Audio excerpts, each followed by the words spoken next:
New ইয়র্কের Manhattan থেকে আপনাদের সঙ্গে আছে আমি খালেদ মহিউদ্দিন। বৈষম্য মুক্ত নতুন বাংলাদেশের আকাঙ্ক্ষা নিয়ে 5 মাস আগে দায়িত্বে আসা অন্তর্বর্তী সরকার, সেই অন্তর্বর্তী সরকারের অগ্রগতি আসলে কেমন? নতুন বাংলাদেশে, বাংলাদেশের রাষ্ট্র ব্যবস্থা সংস্কারের, নির্বাচন আয়োজনে অনেকগুলো বিষয় নিয়ে, এগুলি সার্বিকভাবে বাংলাদেশের মানুষও আসলে কত স্বস্তিতে আছে, অনেকগুলো বিষয় নিয়ে কথা বলার জন্য আমাদের সাথে আর রয়েছেন বিশিষ্ট সাংবাদিক, ইংরেজি দৈনিক নিউ এজের সম্পাদক জনাব নুরুল কবির। জনাব নুরুল কবির, আপনাকে আমাদের অনুষ্ঠানে স্বাগত জানাই। আপনি আমাদেরকে সময় দিয়েছেন, সেজন্য আমাদের কৃতজ্ঞতা জানবেন। ধন্যবাদ আপনাকে। জনাব নুরুল কবির, আপনার সাথে আলাপটা শুরু করার আগে আমরা আসলে অনেকগুলি বিষয় নিয়ে কথা বলতে চাই, কিন্তু আলাপটা শুরু করার আগে আমরা প্রফেসর ডক্টর মোহাম্মদ ইউনূসকে উদ্ধৃত করতে চাই। তিনি রাষ্ট্র ক্ষমতার দায়িত্ব নেওয়ার পরে একটি কথা বলেছিলেন, আমি তাকে উদ্ধৃত করছি, যে ছাত্র জনতার অভ্যুত্থানে পাওয়া রাষ্ট্র সংস্কারের সুযোগ নিয়ে ডক্টর ইউনূস বলেছিলেন, কোট, এই সুযোগ হাতছাড়া হলে বাংলাদেশের আর কোনো ভবিষ্যৎ থাকবে না। যদি এই যে এই এই এই সংস্কারের প্রশ্নটা যদি একটা জার্নি হয়, তাহলে ঠিক কোন জায়গায় এখন আমরা দাঁড়িয়ে আছি? কবির ভাই, আপনার কাছ থেকে যদি একটু শুনতাম। ধন্যবাদ আপনাকে। প্রফেসর মোহাম্মদ ইউনূস যখন এই কথাটা বলেছেন, তখন একটা খুব আবেগময় সময়, এবং প্রায় 15 বছরের আন্দোলনের ধারাবাহিকতায় সে আন্দোলন যখন বিজয় লাভ করে, মানুষের মধ্যে যে আলোড়ন তৈরি হয়, ইতিবাচক আলোড়ন, সেখানে এরকম আকাঙ্ক্ষা ব্যক্ত করা অত্যন্ত স্বাভাবিক ছিল। আমি ওই মূল কথাটায় যাবার আগে একটা কথা বলিনি। উনি যে বলেছেন যে এইবারের সুযোগটা হাতছাড়া হলে বাংলাদেশের কোনো ভবিষ্যৎ নেই বা থাকবে না, এইটার মধ্যে কত ইতিহাস বোধের দিক থেকে ভাবলে এটার মধ্যে একটু অতিরঞ্জন আছে। অতিরঞ্জন এই কারণে যে মানব ইতিহাসে একটা রাষ্ট্রের জন্ম, বিকাশ, পরিণতি লাভ, এগুলো লম্বা প্রক্রিয়া। আমরা বারবার এই অঞ্চলে তো এরকম গণঅভ্যুত্থান হয়েছে। সবচেয়ে বড় কথা, বাংলাদেশের সবচেয়ে গৌরবের সময়, বাংলাদেশের মুক্তিযুদ্ধ, সেখানে যে ধরনের রক্তক্ষয়, যে ধরনের অবদান মানুষ রেখেছে, তখনও তো আমরা মনে করেছি যে বাংলাদেশে একটা তার অগ্রগতির স্বর্ণ শিখরে অবস্থান গ্রহণ করবে, কিন্তু সেটা হয় নাই। ইতিহাসে এরকম বহুবার বহু বড় বড় আন্দোলন, সংগ্রাম এবং আত্মত্যাগের পর মানুষ ঠিক যতটা আশা করে, সাধারণ মানুষ ঠিক ততটা নাও হতে পারে। তার জন্য কোনো দেশের ভবিষ্যৎ একবারে ধ্বংস হয়ে যায় না। সেটা হচ্ছে যে যে কোনো খারাপ পরিস্থিতিতেই যে কোনো দেশের জনগোষ্ঠীর একটা ইতিবাচক সম্ভাবনার পথ বরাবর খোলা থাকে, যদি সেই জনগোষ্ঠী সুচিন্তিতভাবে সঠিক সময়ে সঠিক পদক্ষেপ গ্রহণ করতে পারে। হ্যাভিং সেইড দিস, আমি আবার ওনাকে ডিফেন্ড করব যে একটা জনগোষ্ঠী কতবার আত্মত্যাগ করবে। এই ধরুন, যদি সেই পাকিস্তানি জমানা থেকে, সেই আপনার 52 সাল থেকেও আন্দোলনকে আমরা শুরু করি, তারপর তো বড় বড় অনেক আন্দোলন, মানুষের, এদেশের জনগণের বিপুল অধিকাংশ এক একটা সময়ে তার সঙ্গে জড়িত হয়েছে। বারবার আশাভঙ্গের ইতিহাস আমাদের আছে। ফলে আমার দিক থেকে চিন্তাটা হচ্ছে যে আমাদের আশা রাখতে হবে, বাট আশা ভঙ্গের জন্য বুদ্ধিবৃত্তিক ভাবে প্রস্তুত থাকতে হবে, যাতে আবার নতুন করে কোথাও যে শেষ হয়ে যায় না, এই অর্থাৎ আবারও নতুন করে প্রয়োজনে নতুন সম্ভাবনা নিয়ে বা আরো বেশি অগ্রগতির জন্য আমরা যাতে কাজ করতে পারি, সেই ভরসাটাও রেখে দেওয়া দরকার। আর যদি আপনি যে জানতে চেয়েছেন যে এই মুহূর্তে কি অবস্থায় যাচ্ছে, এটা আমি বলবো যে সম্ভবত যারা গণতন্ত্র পরায়ণ জনসাধারণ বা যে সমস্ত রাজনৈতিক, সামাজিক এবং সাংস্কৃতিক শক্তি আপনার এই আন্দোলনের সঙ্গে যুক্ত ছিলেন, কিংবা সমর্থক ছিলেন, কিংবা এই আন্দোলনের মাধ্যমে একটা ইতিবাচক পরিবর্তনের আকাঙ্ক্ষা করেন, তারা প্রত্যেকে এই মুহূর্তে একটা আশা এবং আশঙ্কার মধ্যে তাদের মন এবং মনন দ্বিখণ্ডিত হয়ে আছে। আশা এই কারণে যে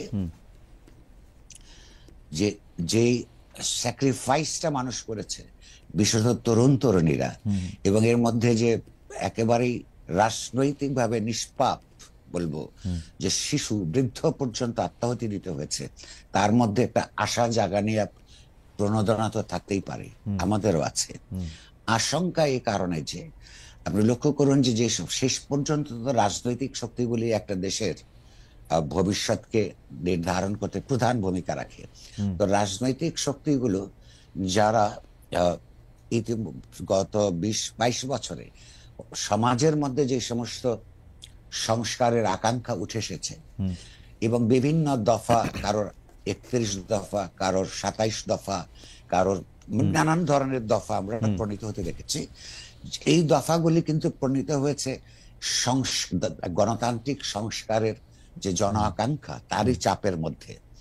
সেই পর্যায়ে যখন একটা গণ অভ্যুত্থান হলো এবং নতুন করে মানুষের আশা জাগ্রত হলো, নতুন করে শত শত মানুষকে আত্মাহুতি দিতে হলো, সঙ্গত কারণেই গণ অভ্যুত্থান পূর্ববর্তী সময়ে যে গণতান্ত্রিক সংস্কারের আশা কর্মসূচি, তার পরবর্তী সময়ে তার চেয়ে একটু বেশি হতে হবে।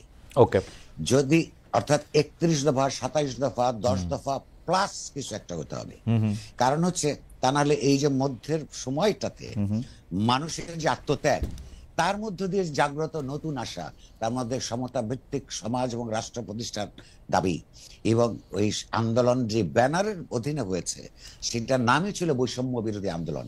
সুতরাং সেখানে এই আশাটা আমরা করি। আশঙ্কার জায়গা হচ্ছে এই জায়গায় তারা কিন্তু অনেকেই বিভক্ত হয়ে পড়ছেন। আবার বৈষম্য বিরোধী আন্দোলনের উপরে যে সরকার প্রতিষ্ঠিত হয়েছে তার কিছু রাজনৈতিক অর্থনৈতিক পদক্ষেপ আমরা লক্ষ্য করছি, সেগুলি ঠিক বৈষম্য বিরোধী সমাজ এবং অর্থনৈতিক ব্যবস্থা প্রতিষ্ঠার জন্য অনুকূল কোন ব্যবস্থা হিসেবে মনে হয় না। এই কারণে আমি বলছি আশা এবং আকাঙ্ক্ষার আশঙ্কা দুইটাই আছে। করবে আপনি তো মানে এত চমৎকার করে ব্যাপারটা বললেন, অনেকগুলি বিষয় চলে আসছে, কিন্তু আমি আবার একটু দেখতে চাই যে জুলাই আগস্টের স্পিরিট যেটা কথা বলা হচ্ছে, যেই কারণে আসলে 17 বছর না হলেও 15 বছর ধরে চেপে থাকা একটা সরকারকে মানে সরকারকে পদত্যাগ করতে বাধ্য করার ক্ষেত্রে সবাই আসলে একমত হয়েছিল, সেই স্পিরিটটা তো আছেই। আপনি এই অনুষ্ঠানের আগে আমাদের দৃষ্টি আকর্ষণ করলেন এবং আমরা এটা নিয়ে আলোচনা করলাম যে আমরা এই মুহূর্তেই দেখতে পাচ্ছি যে জুলাইয়ের একটা ঘোষণাপত্রের প্রয়োজন অনুভব করেছেন ডিসেম্বরের শেষ সপ্তাহে এসে বৈষম্য বিরোধীরা, এবং সেই ঘোষণাপত্র চূড়ান্ত করতে বৃহস্পতিবার একটা সর্বদলীয় বৈঠকের কথা বলেছেন। আপনি আমাদের এটাই আসলে জানালেন যে কিছুক্ষণ আগে এই খবরটি এসছে।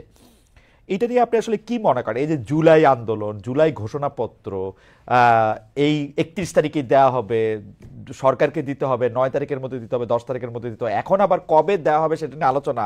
আমার আপনার নিশ্চয়ই খুব ভালো করে জর্জ অরওয়েল পড়া, ব্যাপারটা কি আসলে নিউ স্পিকের দিকে যাচ্ছে কিনা, যে মানে মানে এইটা নিয়ে একটা আলোচনার মধ্যে যাওয়া, আপনি যদি আমাদের একটু বলেন।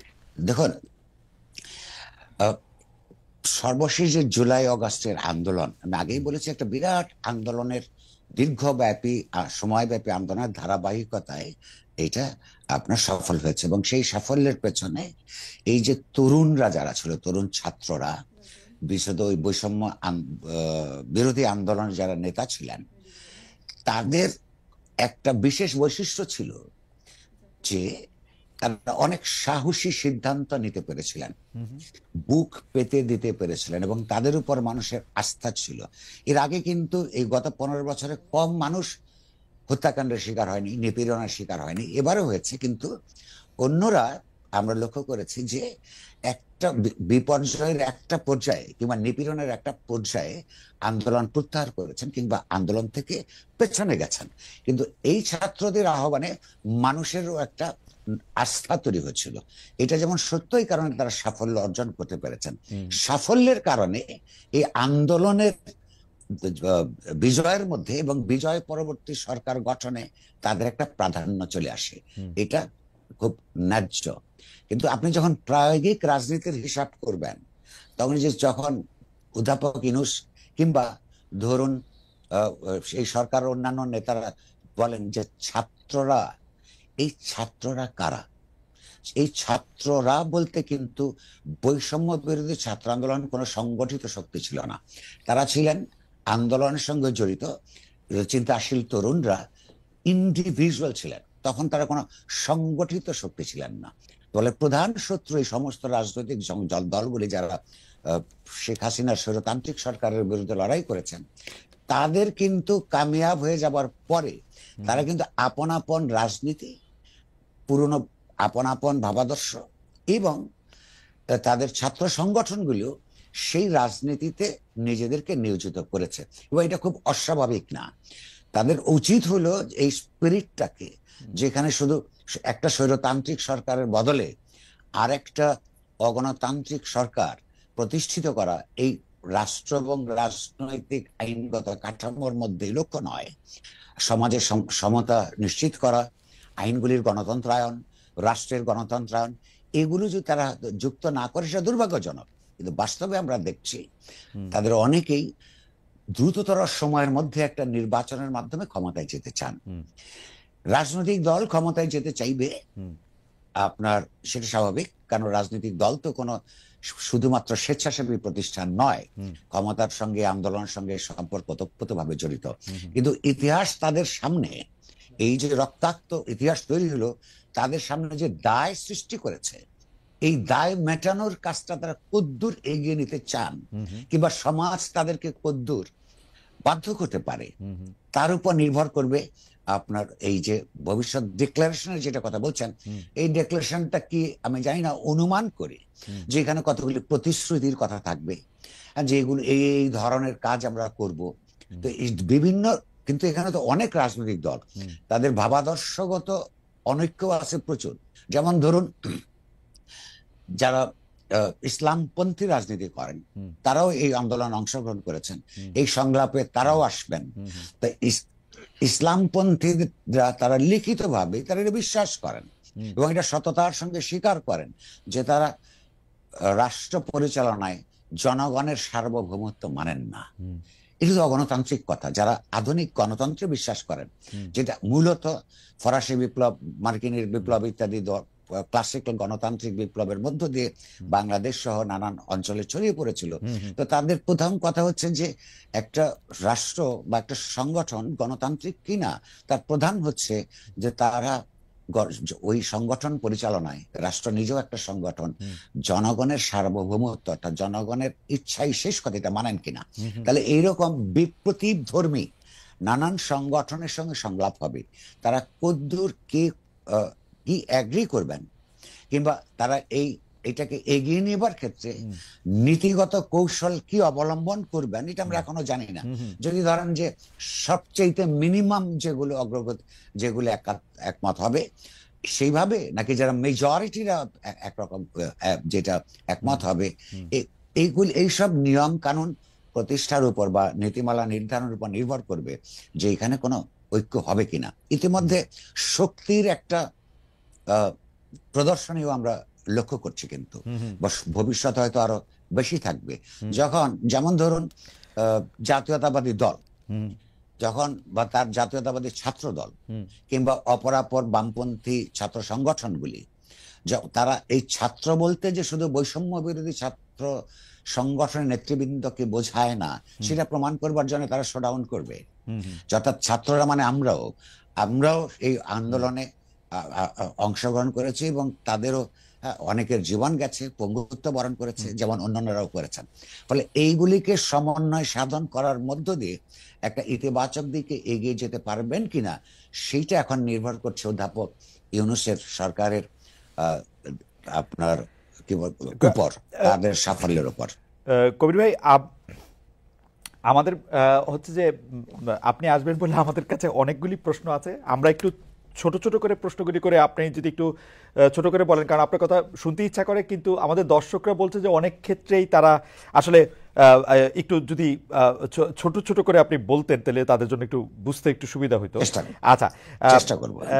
করবে, আপনি ডক্টর ইউনূসের সাক্ষাৎকার নিয়েছেন, আমি আমার ফেসবুক স্ট্যাটাসেও এই কথা বলেছি যে আপনার উপস্থাপনা আমার কাছে, আমাদের সকলের কাছে অসাধারণ মনে হয়েছে, শিক্ষণীয় মনে হয়েছে। পুরোটা প্রশ্ন করার ধরন এবং সাক্ষাৎকারের মাধ্যমে আপনি যেভাবে জবাবদিহিটা নিতে চেয়েছেন একজন সরকার প্রধানের, আমার মনে হয় না এরকম আর আমরা খুব বেশি দেখেছি কিনা। ডক্টর ইউনূস আগেও অনেকজনকে ইন্টারভিউ দিয়েছেন, আমাকেও দিয়েছেন, তিনি তখন সরকার প্রধান ছিলেন না অবশ্য, কিন্তু যারা সরকার প্রধান হওয়ার পরও তারা ইন্টারভিউ নিয়েছেন, সেইখানে আপনি আপনার সাক্ষাৎকারের মধ্যে আমরা অনেক দিক নির্দেশিকা পেয়েছি। যাই হোক, এইটার মধ্যে আমার সোশ্যাল মিডিয়ার স্ট্যাটাসের কথা যেহেতু বললাম, সেহেতু এইটাও একটু বলি যে আমি ওই সাক্ষাৎকারে যতটা বিনয় পেয়েছি ততটা উত্তর আসলে পাই নাই।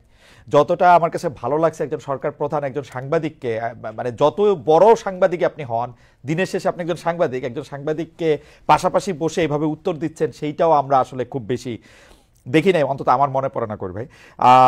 তো কিন্তু আপনি তার এই সাক্ষাৎকারটাকে যদি আপনি দূর থেকে দেখেন, এই সরকার পরিচালনায়, নির্বাচন আয়োজনে, নতুন রাজনৈতিক দলে এবং বাংলাদেশের মানুষের মৌলিক কিছু সমস্যার সমাধানে তাকে আসলে আপনার কতটা মানে মানে সরকারকে আপনার কতটা কি মনে হলো, যে সব প্রশ্ন আপনি করেছিলেন সেসব প্রশ্ন বলছি।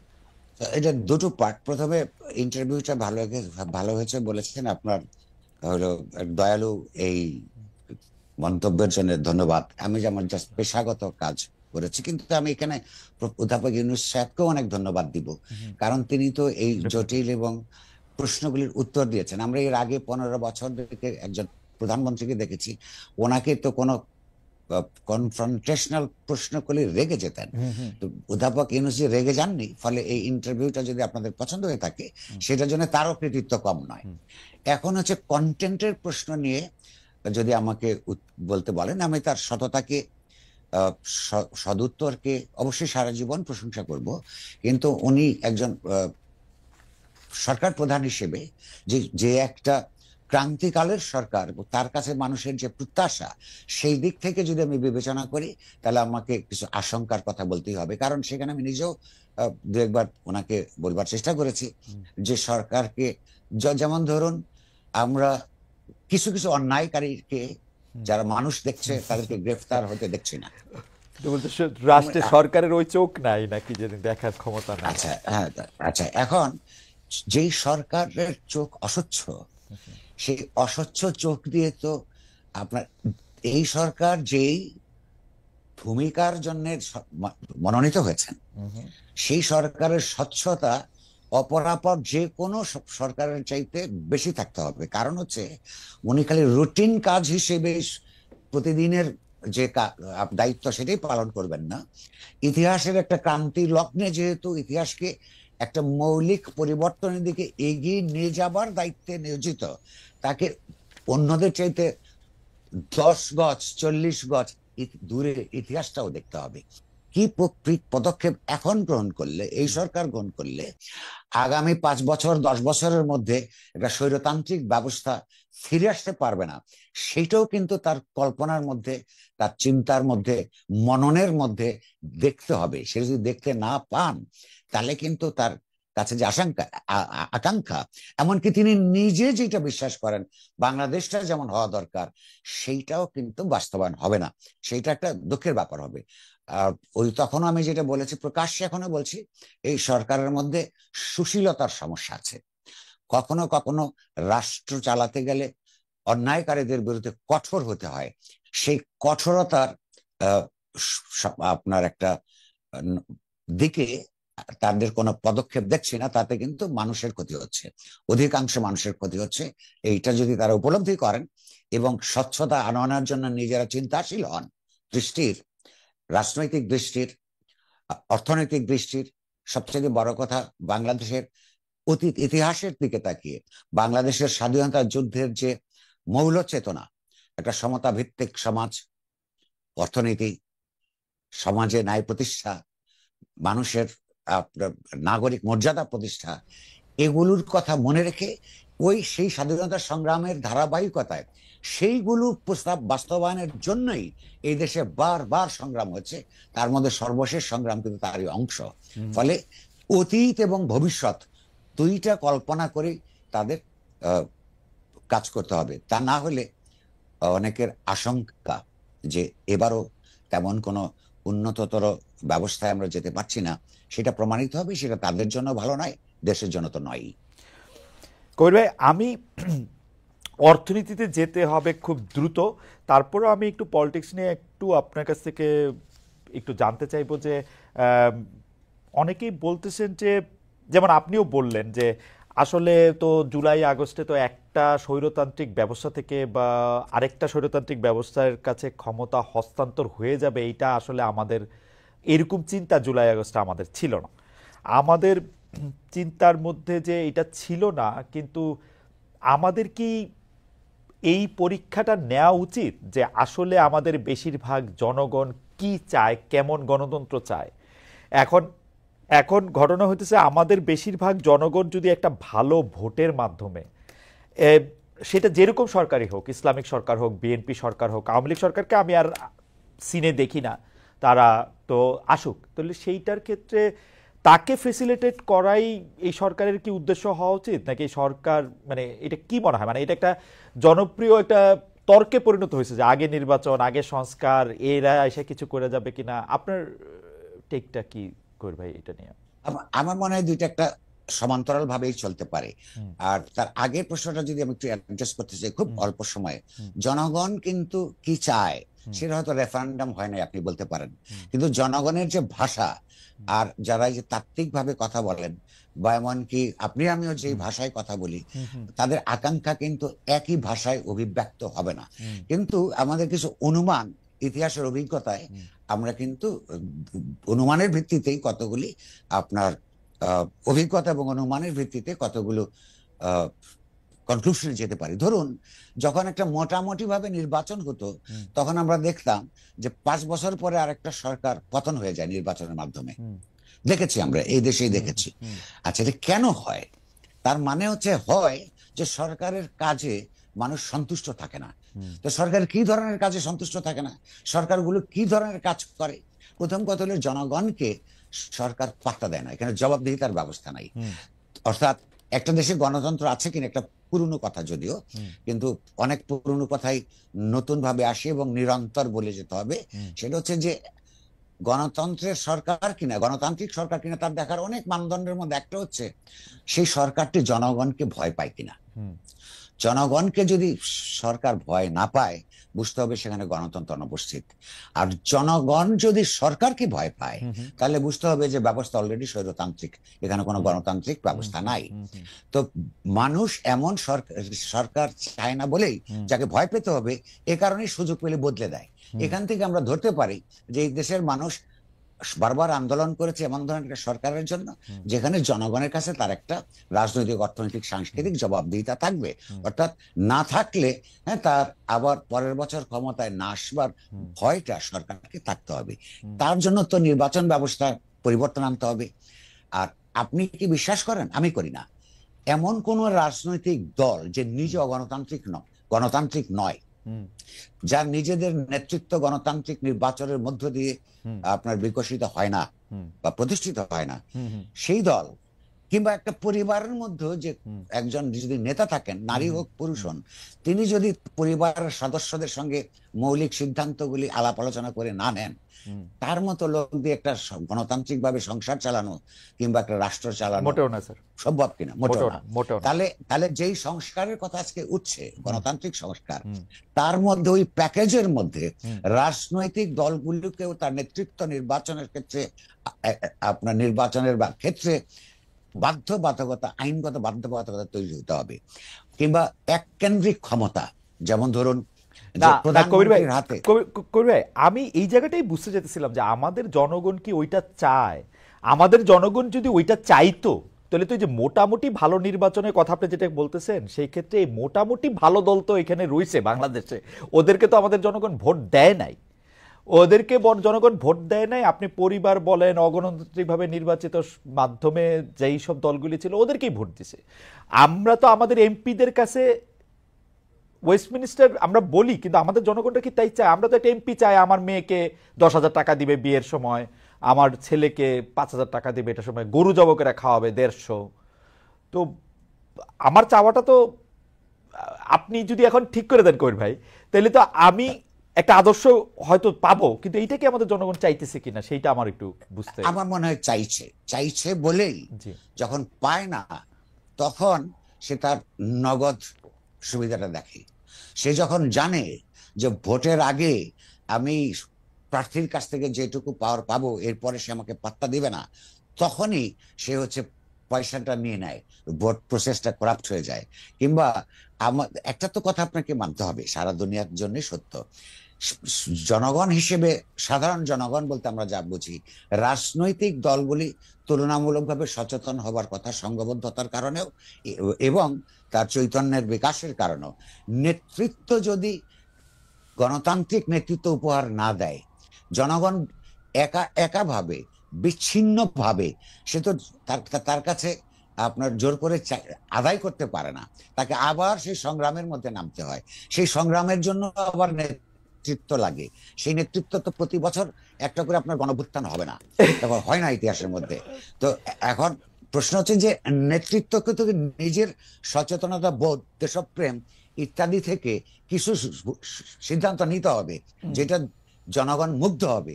সেই দায়টা তো তারা এড়াতে পারে না। তারা রাষ্ট্র ক্ষমতা ব্যবহার করে বৃত্ত এবং বৈভব গড়ে তুলবেন, আর অন্যদিকে বলবেন জনগণ তো আমাদের কাছে এটা চায় নাই। কিন্তু জনগণকে তো পৃথিবীর অপরাপর দেশের উদাহরণ থেকে নিয়ে তাকে এগিয়ে যাওয়ার ক্ষেত্রে, তাকে এমপাওয়ার করার ক্ষেত্রে তো রাজনৈতিক দলগুলির ভূমিকা থাকতে হবে। কবির ভাই, আমি আপনার অনুভূতিটা, আমাদের মানে আমরা মিরপুরের ইলেকশনের কথা বলি, 1991 সালে সে মিরপুরের নির্বাচন হলো, আমরা 13টা বাম সংগঠন মিলে বা 9টা বাম সংগঠন মিলে, এখন ভুলে গেছি, একটা প্রার্থী দেওয়া হলো। আমরা সবার কাছে গেলাম, সবাই আমাদেরকে বললো ভোট দিব, কারণ আমরা সোকল ভালো ছাত্র ভালো ছেলের দল। কিন্তু আমরা দেখা গেল যে নির্বাচনে সেখানে দাঁড়াইছিলেন জনাব হারুন মোল্লা, ডক্টর কামাল হোসেন নৌকা থেকে, হারুন মোল্লা বিএনপি থেকে, এবং আমরা বাম গণতান্ত্রিক জোটের হয়ে গিয়ে হাতুড়ি মার্কা সেখানে গিয়ে আমরা এটা ভোট চাইলাম। আমরা আমাদের কেন্দ্রে ঠিক 43টা ভোট পাইছিলাম কবির ভাই, যদিও সবাই আমাদেরকে কথা দিয়েছিলেন, আমাদের বাবা চাচারাই আমাদেরকে ভোট দিবেন। যেই 43 জন আমরা এটা করতাম, সেই 43টা ভোটই আমরা পাইছিলাম। এবং তারা সবাই কিন্তু বলছিলেন যে আমাদের প্রার্থী ভালো, ডক্টর কামাল হোসেনের কোনো আশা নাই, হারুন মোল্লারে তো আমরা চিনিই না, কিন্তু দিয়ে নেই কিন্তু একজনও ভোট। আচ্ছা, 43 ভোট অনেক ভোট পেয়েছেন না, আমরা 43 জনই করতাম, পুরো সংগঠন 43 জনই, একটা ভোট আমরা আনতে পারি নাই অন্য মানুষ থেকে। আচ্ছা, তার মানে হচ্ছে একটা ভোট আনতে পারি। এটার অর্থ আমরা নানান ভাবে দেখতে পারি, অথবা দুভাবে তো দেখতে পারি। এইটার জন্য কি জনগণ আমাদেরকে কেন ভোট দিল না এর জন্য দায়ী করব, নাকি জনগণকে আওয়ামী লীগ বিএনপির চাইতেও বেশি করে আমরা অ্যাপিল করতে পারি না, কোথাও একটা ভুল আমাদের আছে, সেই দিকে আমরা নজর দিব? এটা একটা সিদ্ধান্ত নেবার ব্যাপার। দ্বিতীয়ত হচ্ছে, আপনি আর আমি যদি সারাদিন তত্ত্ব কচলাই তাদের পক্ষেও বলি, আর তার যে দৈনন্দিন সংগ্রাম, সেই দৈনন্দিন সমস্যার মধ্যে ওই পাড়ায় আমার উপস্থিতি না থাকে, তাকে যদি সারা জীবন তার পাশে না দাঁড়ানোর আপনার সংঘ শক্তি না থাকে, তাহলে এই বিশ্বাস অর্জন করতে সময় লাগে। এটা সাধারণ মানুষের দোষ নয়, এটা বামপন্থার সীমাবদ্ধতা। কারণ হচ্ছে ওই যে একটা কথা আছে, ওই আপনার জ্যাক রুসোর, জেনারেল উইল নেভার এর, সাধারণ যে ইচ্ছা, কালেকটিভ উইল, এইটা আসলে কখনোই ভুল করে না। আপনি লক্ষ্য করুন, বাংলাদেশের ইতিহাস দিয়ে রুসোর তত্ত্ব এই বিষয়ে আরো অনেক বেশি করে নতুন করে প্রমাণ করা যায়। আমাদের ইতিহাসের বাক গলিতে জনগণ তার এই যে হয়তো অক্ষর চেতনা ছাড়া রাজনৈতিক চেতনায় সমৃদ্ধ থেকে যে সিদ্ধান্তগুলি গ্রহণ করেছে, ঠিক তার অন্যটা হলে কি হতো? দেখবেন যে রাইট সিদ্ধান্তই নেয়, সেখানে আমরা যে ওখানে পৌঁছাতে পারি না, আমাদের ভাষাটাও তো এখনো ঠিক নাই। আমি যেহেতু বামপন্থার একটা আনরিপেন্টেন্ট লেফটিস্ট, কিন্তু এই যে আমি যে মুৎসুদ্দি শব্দ বুঝতে আমার নিজের বহু বছর লাগছে। না না, দ্যাটস সো ট্রু। মানে আসলে এখানের মধ্যে আমাদের না, সেটা ভাষাটা বদলাতে হবে, সে ভাষা বদলাতে হবে, বলা থাকতে হবে, পাশে থাকতে হবে। এটা একদমই খুবই গুরুত্বপূর্ণ কথা বলেছেন। কবি, আমরা আসছি পরে মানে এই যে অর্থনৈতিক নানা প্রশ্নে, কিন্তু আমরা দর্শকদের কাছে একটু প্রশ্ন করেছিলাম যে বাংলাদেশের সাংবাদিকতায় বর্তমান অন্তর্বর্তী সরকারের কোনো হস্তক্ষেপ নেই, প্রধান উপদেষ্টা প্রেস সচিব জনাব মোহাম্মদ শফিকুল আলমের এমন অবস্থান বা এমন বক্তব্য সঠিক বলে মনে করেন কিনা? শতকরা 62% মনে করছেন সঠিক, শতকরা 38% মনে করছেন সঠিক না। 99,000 দর্শক ভোট দিয়েছেন। কইবে এইটা নিয়ে কি আপনি একটু মন্তব্য করবেন? আপনি মানে আপনার টেকটা একটু বলবেন যে আমরা 99,000 দর্শকের ভোট আছে এখানে। জি, 99,000 মানুষ মানে তো অনেক মানুষ। জি জি, অনেক। একদিনের কম সময় এটা ওপেন ছিল, এখন বোধহয় আরেকটু বেড়েছে। জি জি ভাই। আচ্ছা আচ্ছা, আমার এই প্রশ্নের উত্তর দেওয়ার জন্য আসলে বাংলাদেশে সম্ভবত সবচেয়ে ভুল ব্যক্তি আমি। কেন আমি বলছি আপনাকে, এই 5ই অগাস্টের পরে প্রচুর বিদেশি সাংবাদিক এসছে, আমাকে জিজ্ঞাসা করেছে এই আগে তুমি কেমন ফিল করতে, এখন কেমন তুমি ফিল করো। আমি বেশ কয়েকজন এডিটরের কাছে তাদেরকে হলো গোপনে নাম ঠিকানা দিয়ে পাঠিয়েছি। কেন? যে সাংবাদিকতার মধ্যে উপরে বিরুদ্ধে গণতন্ত্র পরায়ণ সাংবাদিকতার, জনস্বার্থ পরায়ণ সাংবাদিকতার উপর সারা পৃথিবীতে বিভিন্ন মাত্রায় বিভিন্ন ধরনের চাপ থাকে। এইটা এই পেশার একটা আনুষঙ্গিক ব্যাপার, আমরা যেটাকে বলি যে প্রফেশনাল হ্যাজার্ড, কোলাটারাল ড্যামেজ, এটা থাকেই। প্রশ্নটা হলো সেই চাপের কাছে যদি আপনি নতি স্বীকার করেন, হ্যাঁ, এবং সেই চাপটা চলে গেলে যদি আপনি আবার স্বাধীনভাবে কাজ করতে পারেন, এইরকম অভিজ্ঞতা যাদের, তারা এই প্রশ্নের সঠিক উত্তর দিতে পারবে। আমার জন্য এক সমান। কেন? আমার উপর যতদিন আমি সম্পাদক ছিলাম হয়েছি, প্রত্যেকটা সরকার প্রত্যক্ষ এবং পরোক্ষভাবে আমার উপর চাপ এসছে আমার সহকর্মীদের সততা এবং সাহসিকতার কারণে, নিজের কমিটমেন্টের কারণে। ওইটা আমি মানি নাই। আমি মাঝখানে একটা কথা বলতে চাই। আমি বাংলাদেশে এসে আপনার ইন্টারভিউ করেছিলাম এবং আপনাকে আমি প্রশ্ন করেছিলাম যে আওয়ামী লীগের আমল তখন, যে আপনাকে মানতে হয় না, বাকি সবার কেন মানতে হয়। আপনি আমাকে অনুজু হিসেবে একটা সাজেশন দিয়েছিলেন যে আপনি আপনার খাতা কলম ঠিক রাখেন, আপনি যেটা করতে চান সেটা আপনি করতে পারবেন। আমাদের সাংবাদিকদের যদি খাতা কলম ঠিক না থাকে, না আমি আসছি। এখন প্রশ্নটা হচ্ছে না, আমি আর একটু বলে শেষ করবো এখন। সুতরাং আমার আগেও চাপ বোধ করেছি, আবার সেটা গ্রাহ্য করি নাই, এখনো যে করি না তা না। নানান ধরনের বহুদিন ধরে যদি একটা ভয়ের সংস্কৃতি সমাজের মধ্যে সক্রিয় থাকে, তাহলে এমনকি আপনার সাবকনসিয়াসলি আপনার সহকর্মীদের মধ্যেও থাকবে। হ্যাঁ, সেইটা কিন্তু সেটাকে নিয়মিত যোগাযোগের মাধ্যমে তাদেরকে সাহস দেওয়া ক্যাপ্টেনের দায়িত্ব। যেমন ধরুন, এই সাম্প্রতিককালে কিছু আচার আচরণ আমরা লক্ষ্য করছি একটু অবাক হয়েই। যার বৈষম্য বিরোধী ছাত্র আন্দোলনের একজন নেতা, যার কতগুলি প্রকাশ্য আচরণের জন্য সমাজে কিছুটা সমালোচনার মুখোমুখি হয়েছেন, তিনি কলম ভেঙে দেওয়ার হুমকি দিচ্ছেন। কিসের বিরুদ্ধে? যদি ফ্যাসিবাদের বিরুদ্ধে বা ফ্যাসিবাদী শক্তির পক্ষে কেউ লেখে, আবার কলম ভেঙে দিবেন। এই কথাটাও কিন্তু একটু ফ্যাসিবাদী শোনায়। দ্বিতীয়ত হচ্ছে, ফ্যাসিবাদ বলতে শুধু আওয়ামী লীগকেই বোঝায় না।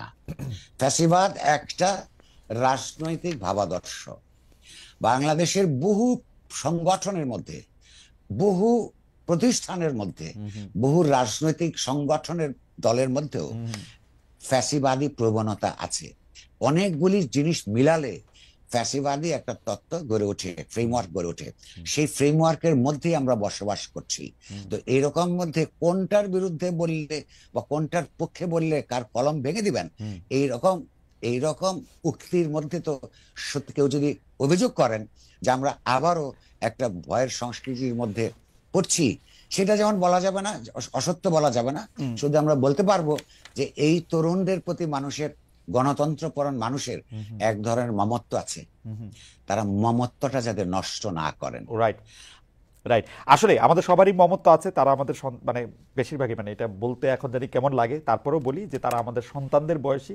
মানে আমার মনে হয় না যে মেঘে মেঘে তো এইটার জন্য আমাদের, এবং তারা অনেক বিষয় আমাদের পথ দেখিয়েছেন। এবং আপনি যে বিষয়টা বলেছেন যে এই যে কলম ভেঙে দেওয়া, এই দায়িত্ব যে তারা কেন নিচ্ছেন তাদের ঘাড়ে, মানে এটা আমরা বুঝতে পারতেছি না। যাই হোক, করবে আমি একটু অর্থনৈতিক প্রসঙ্গে আসি। যে সরকার অনেক ধরনের পণ্যে ভ্যাট বাড়িয়েছে, এতে নিশ্চিত মানুষের ব্যয় বৃদ্ধি পাবে। কিন্তু এই সরকার কেমন জানি, মানে এত মিল যে রাজনৈতিক সরকারগুলির মতোই কেমন জানি বলছে যে এতে তেমন কোনো অসুবিধা হবে না, বাজারে প্রভাব পড়বে না। অন্তর্বর্তী সরকার থেকেও রাজনৈতিক বক্তব্যের সেই স্টাইল। এবং এটা কারা বলছেন দেখেন, আপনিও নিশ্চয়ই খুব স্নেহই করেন, আমার খুবই প্রিয় আমার অগ্রজ শফিক ভাই বলছেন এতে বাজারে খুব প্রভাব পড়বে না। এবং এটা উনি সংবাদ ব্রিফিংয়ে সরকারের এই মানে কথা তিনি জানাচ্ছেন। আমাদের খাদ্য উপদেষ্টা আলিমা মজুমদার ক্যাবিনেট সেক্রেটারি ছিলেন, আমাদের অনুষ্ঠানেও এসেছিলেন, তিনিও বলছেন যে এতে তেমন কোনো অসুবিধা হবে না। এটা কিরকম করবে আমি তো আসলে বুঝি না। আসলেই কি অসুবিধা হবে না? মানে মানে মানে উনাদের তো ঠিক মিথ্যা বলছেন এরকম মনে হয় না। মানে কি করব, মানে কি বুঝবো আসলে? এটা দুই ভাবে বুঝবার আছে। জি, এক নম্বর হচ্ছে ক্ষমতা খুব খারাপ জিনিস, এটা একটা ইভিল নেসেসিটি। একটা আধুনিক রাষ্ট্র ব্যবস্থায় রাষ্ট্র নিজে একটা ক্ষমতার উৎস। হ্যাঁ, ওইখানে কাছাকাছি যে যায় তাদের দৃষ্টি অস্বচ্ছ হতে থাকে। এটা ক্ষমতার একটা অন্তর্গত লক্ষণ। সে কারণে ক্ষমতাকে সবসময় জবাবদিহিতার মধ্যে রাখা এর একটা গণতান্ত্রিক কর্তব্য থাকে। দ্বিতীয়ত হচ্ছে এই যে উদাহরণটা আপনি দিলেন, এটা কি কি বিষয়ের সঙ্গে অসঙ্গতি পরায়ণ আপনাকে বলি। প্রথমত হচ্ছে বৈষম্য বিরোধী ছাত্র আন্দোলনের নেতৃত্বে যে এত বড় অভূতপূর্ব একটা অনিন্দ সুন্দর ছাত্র গণঅভ্যুত্থান ঘটে গেল, তার যদি স্পিরিট হয়ে থাকে সমতা ভিত্তিক বৈষম্যহীন সমাজ ব্যবস্থা প্রতিষ্ঠা করার, তার সঙ্গে শতকরা 100% আপনার বিপরীত একটা সিদ্ধান্ত। ভ্যাট বসানো মানেই এটা ইনডাইরেক্ট ট্যাক্স, অর্থাৎ ওই যেই ভিখিরি রোদের মধ্যে রোদে পুড়ে বৃষ্টিতে ভিজে ভিক্ষা করে তাকে এটা দিতে হবে। আমরা বুঝি যে সরকার একটা অর্থ সংকটের মধ্যে পড়েছেন, অর্থাৎ ব্যাংকগুলিকে খালি করে গেছে আওয়ামী লীগ সরকার, 2,00,000 কোটি টাকা পাচার হয়ে গেছে। এই সমস্যাগুলি আমরা বুঝি, কিন্তু সমস্যার সমাধানের পথ হিসেবে তারা দেশের গরিব মানুষকে আপনার টার্গেট করেছেন। এইটা স্পিরিটের বিরোধী। তারা অর্থনীতিবিদ হিসেবে জানেন না এটার বিকল্প কি কি আছে। তারা বিত্তবানদের উপর ট্যাক্স বাড়িয়ে দিন, এখানে এত বৈষম্য ইতিমধ্যেই তৈরি হয়ে আছে।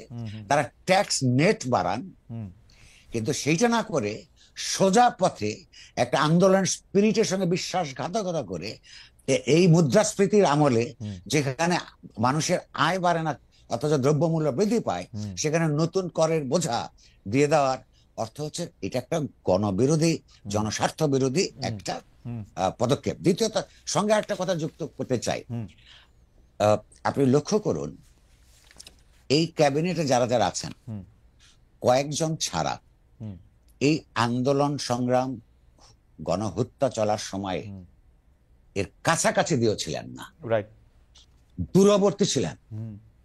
অনেকে আছেন ওই মৃত্যু ভয়ে, যেহেতু এরকম ঘটনা ঘটেছে, যে ছাদের উপরে বারান্দায় পর্যন্ত যান নাই। ফলে তারা এই স্পিরিটটা হৃদয় এবং মগজ দিয়ে এটা উপলব্ধি করতে পারেন নাই বলে আমার মনে হচ্ছে। দ্বিতীয়ত হচ্ছে যে তাদের আরেকটা সুবিধা আছে, তাদের তো আর রাজনৈতিক দলগুলোর মতন করে সামনে সেটা যবেই হোক নির্বাচন মোকাবেলা করতে হবে না। ফলে এইখানেও তার তেমন কোনো অসুবিধা দেখেন না। আমি বলবো যে এই সিদ্ধান্ত পুনর্বিবেচনা করা হোক এবং কর আদায়ের বিত্তবানদের কাছ থেকে বৃহত্তর পরিসরে কর আদায়ের ব্যবস্থা করা হোক, ট্যাক্স নেট বৃদ্ধি করা হোক, কিন্তু এই গণবিরোধী সিদ্ধান্ত প্রত্যাহার করা হোক। আমরা একটু সাংবাদিকতার প্রশ্নে একটু আসবো দুই একটা। তা এর মধ্যে জনাব মতিউর রহমান চৌধুরী, মানবজমিনের সম্পাদক, তার উপস্থাপিত অনুষ্ঠানেও আপনি গত 2-1 সপ্তাহের মধ্যেও আপনি গিয়েছেন, তার সাথে আপনি কথা বলেছেন, সেগুলো আমরা দেখেছি। কিন্তু আমরা আসলে জনাব মতিউর রহমান চৌধুরীর একটা বক্তব্য, মানে আমি যেটা দেখেছি সেটা আমি একটু কোট করতে চাই, যে তিনি বলছেন যে এই উপদেষ্টাদের মধ্যে কি সবাই ভালো মানুষ? সবাই তো নিশ্চয়ই ভালো মানুষ না, কিন্তু তাদের বিরুদ্ধে কোনো একটা স্টোরি আমরা পত্রপত্রিকায় দেখি না কেন, আমরা আসলে কোথায় এটার মধ্যে ভয় পাচ্ছি। এবং পাশাপাশি তিনি এইটাও বলছেন যে আগে প্রশ্ন করার কারণে মানে মানে আসলে তার কথা এটা এরকম সরাসরি কোট না করে আমরা বলতেছি যে আমরা আসলে সাংবাদিকদের মধ্যে এটা দেখছি যে আগে যে কোনো প্রশ্ন করার কারণে জামাত শিবির ট্যাগ পাইতে হয়েছে। আমি আমার কথাই কইতে পারি যে আওয়ামী লীগ সরকার, আমি যে জামাত শিবিরের লোক এবং জনাব তারেক রহমান যে আমাকে টাকা দিয়ে ডয়েচে ভেলেতে রেখেছেন, এটি তারা বিভিন্নভাবে প্রমাণ করেছেন। এখনো প্রশ্ন করলেও এখন আওয়ামী লীগের বা ফেসিবাদের ট্যাগ, দোসর, এগুলি ট্যাগ দেওয়া হয়। আপনি এটাকে কেমন? আমি খুবই ইন্টারেস্টিং, আপনি একটা মানে আমার স্ত্রীও বলতেছিলেন যে এটা একটা খুবই অবাক ব্যাপার যে কবির ভাইকেও এটা বলা হইতেছে যে আপনি জামায়াতে ইসলামীর আমিরের একটা মন্তব্যের ব্যাপার আপনি এটাকে বেয়াদবি বলেছিলেন, যে আর্মি এবং ওরাই খালি দেশপ্রেমিক। তো এইটাকে কিভাবে দেখেন? মানে একটা ক্যান্সেল, একটা ট্যাগিং, মানে হাউ ইজ দ্যাট? এটা হচ্ছে কি, এইটা নির্ভর করে একটা সমাজ কি ধরনের সংস্কৃতির মধ্য দিয়ে যায়, বিকশিত হয় তার উপর। বাংলাদেশে কখনই একটা গণতান্ত্রিক সমাজের দিকে এগোতে পারে নাই। বাংলাদেশ একই সঙ্গে আপনি লক্ষ্য করুন, আহ, এমনকি দক্ষিণ এশিয়ার অপরাপর রাজধানী শহরগুলির সঙ্গে যদি তুলনা করেন, বাংলাদেশের রাজধানী শহরে আপনি কি বাসের মধ্যে বই পড়তে দেখেন, ট্রেনের মধ্যে বই পড়তে দেখেন? দক্ষিণ এশিয়ার বহু জায়গায় এই চর্চাটা শুরু হয়েছে, অন্যান্য জায়গায় তো আছেই। এইখানে একটা নন রিডিং সোসাইটি, এবং নন রিডিং থাকলে নন থিঙ্কিং সোসাইটি হয়। ফলে ধরেন আপনি গত একজনকে যে একটা ট্যাগিং করে দিলেন, সমাজ যদি আপনার সম্পর্কে, আপনি যদি পাবলিক লাইফে থাকেন, যদি সজাগ থাকতো, তাহলে আপনার গত 20 বছর বা 30 বছর কি করেছেন আপনার লেখা পড়ে, আপনার কথা শুনে বুঝতো। এইখানে সেই সংস্কৃতিটা তৈরি হয় নাই। হচ্ছে আওয়ামী লীগের সমর্থন না করলে সে বিএনপি বা জামাত, জামাতের সমর্থন না করলে সে বাকশালী। এইরকম একটা রাজনৈতিক সংস্কৃতির মধ্য দিয়ে যখন একটা সমাজ সামনে যাবার চেষ্টা করে, তখন এগুলি হবে। সেখানে যারা সত্যিকার অর্থে সমাজের ইতিবাচক পরিবর্তনের, রাষ্ট্রের গণতন্ত্রায়নের জন্য কাজ করবে, তাদেরকে একটু বেহায়ার মতন এসব গালিগালাজ শুনেই নিজেদের কাজটা করতে হবে। তবে একটা কথা মনে রাখেন, যখনই আপনাকে কেউ গালি দিবে না, তখন আপনাকে মনে রাখতে হবে আপনি কোনো কার্যকর কোনো কাজ করছেন না। আচ্ছা করবে একটু সমাজে শত্রু মিত্র, আমি লাস্ট কথাটা বলতে চাই, সমাজের মধ্যে গণতান্ত্রিক শক্তি এবং অগণতান্ত্রিক শক্তি থাকবে। সমাজের মধ্যে শাসক, শাসিত, শোষক, নিপীড়িত মানুষ থাকবে। এবং আপনি যদি শোষণ নিপীড়নের বিরুদ্ধে, অগণতন্ত্রের বিরুদ্ধে, অন্যায়ের বিরুদ্ধে কাজ করেন নিরন্তর, আপনি অন্যদের গালি খাবেন না। এই গালিটা খাওয়া হজম করতে শিখতে হবে। আর যদি আপনি হজম করতে না পারেন, এই কাজ ছেড়ে দেওয়া ভালো।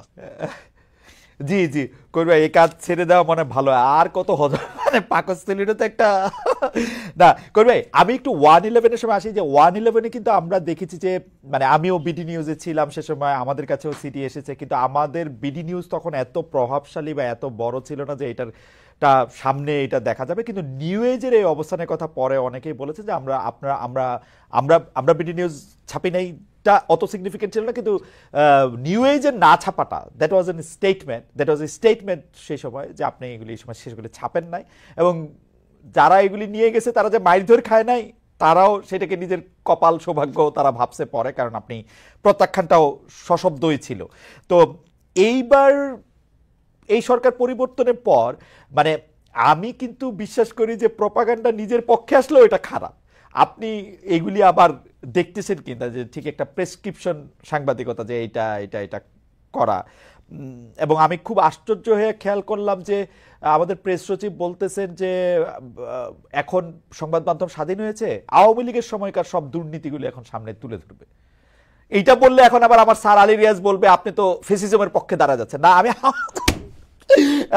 করে এটা যাওয়াটা কোন জায়গায় আসলে, মানে আমি তো মনে করি যে মানে মানে কোশ্চেন তো আমি এস্টাবলিশমেন্টকে করব, কোশ্চেন তো আর আমি একটা পলাতক দুষ্ট পতিত সরকারকে আর কেমনে করব, একটু যদি বলতেন। আচ্ছা, প্রথম কথা হচ্ছে যে আমাদের স্নেহভাজন প্রেস সেক্রেটারি যেটা বলেছেন যে এই সরকারের সময় কোনো বাধা বিঘ্ন নাই, আমি এখনো পাই নাই। কিন্তু কথাটা হচ্ছে যে প্রতিটি সরকার এই কথা বলছে।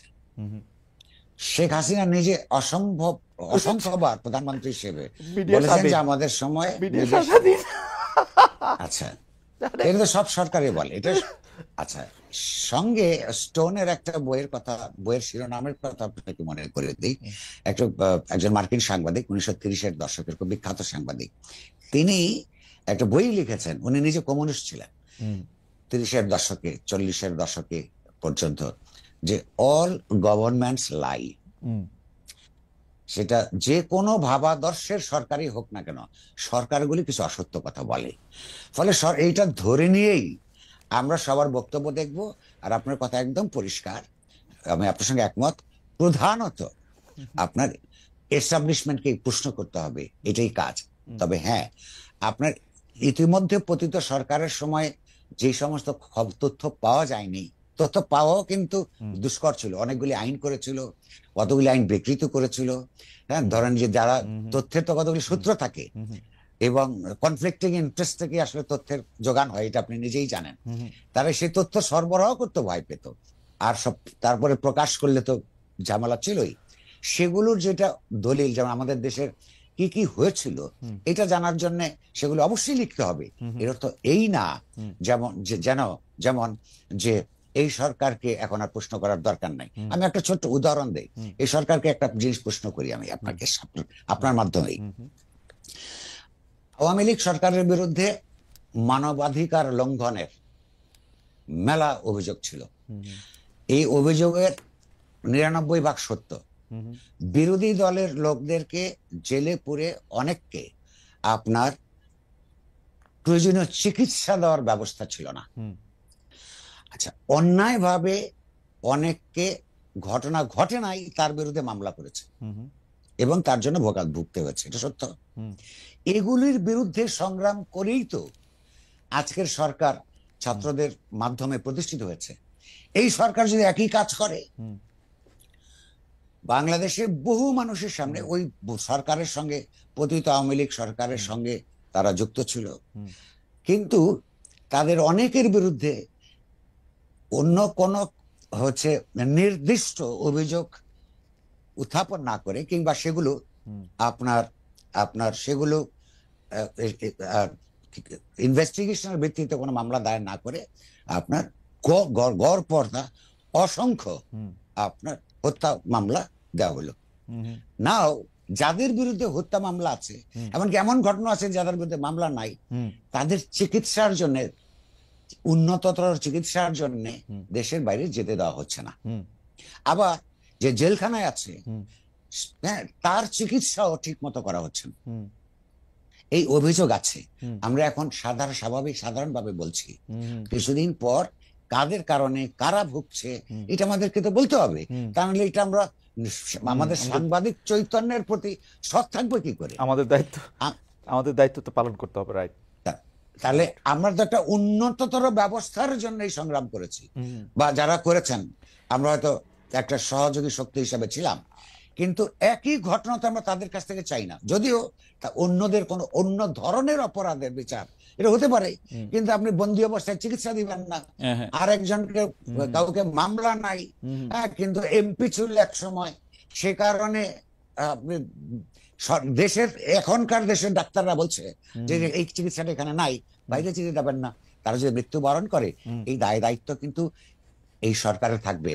সরকারের অতি উৎসাহী সদস্যদের এইটা একটু চিন্তা করবার সময় এসেছে। এই অতি উৎসাহী সদস্যদের, আমি নিশ্চয়ই আমাদের অতি উৎসাহী সদস্যরা কেউ কেউ কবির ভাইয়ের কথা শুনবেন এবং শুনে সেটা নিশ্চয়ই বিবেচনা করবেন। আচ্ছা করবে, এটা আমার প্রশ্ন আসলে আমাদের, সেটা হচ্ছে যে অনেকেই আমি দেখতেছি যে আওয়ামী লীগ ইলেকশনে আসবে কিনা, আওয়ামী লীগ ইলেকশনে আসলে কি হবে, শেখ হাসিনা আবার আইসা পড়লে বাংলাদেশে বিশাল কিছু হয়ে যাবে কিনা, ক্ষমতায় আবার তিনি গিয়ে আবার মানে ওই যে উনার ভাষায় বলি টুপ করে ঢুকে পড়ে কিছু একটা করে ফেলবে।